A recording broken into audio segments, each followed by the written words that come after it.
Fed up with Congress and the President, citizens bring their campaign against the pork barrel before the judiciary. Petitioners urge Supreme Court justices to strike down the congressional and presidential pork barrel.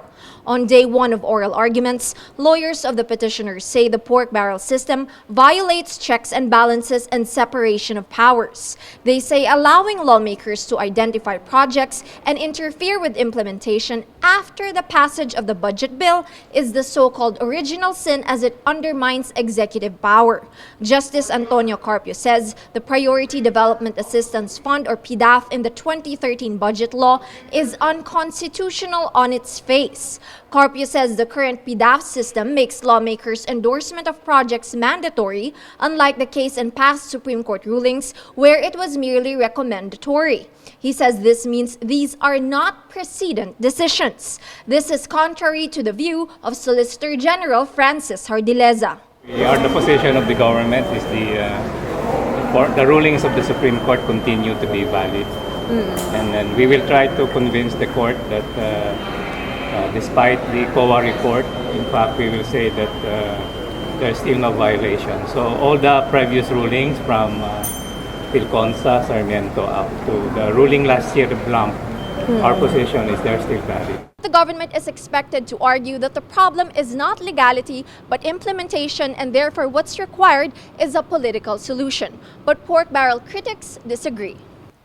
Raymond Fortune, counsel of the petitioners, says the people can no longer rely on politicians. The problem is pareho kasi silang merong hinahawakan na pondo. Kaya hindi natin sila mapapagkatiwalaan. Ever since the first time, doon pa lamang sa CDF, yung Countrywide Development Fund, hindi ba, binigyan na natin sila ng chance to correct themselves. Anong ginawa nila? Pinalitan nila yung CDF, ginawa nilang PDAF.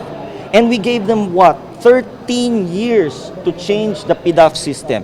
Sila ang naglalagay ng mga policies dyan, yung mga safeguards na tinatawag. Ano nangyari dyan sa safeguards na yan?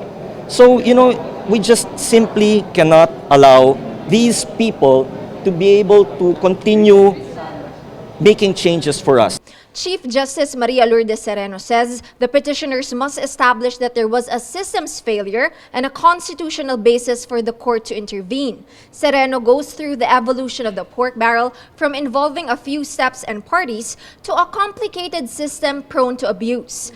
Appearing as the resource person, Commission on Audit Chairperson Grace Tan says there wasn't just a systems failure, but a breakdown of controls. Amid the debate between a judicial or a political solution, Justice Marvic Leonin says the petitioners and the public must understand that the court cannot solve the problem alone, but it's the entire government with the people who will be saviors. Ayi Makraig, Rappler.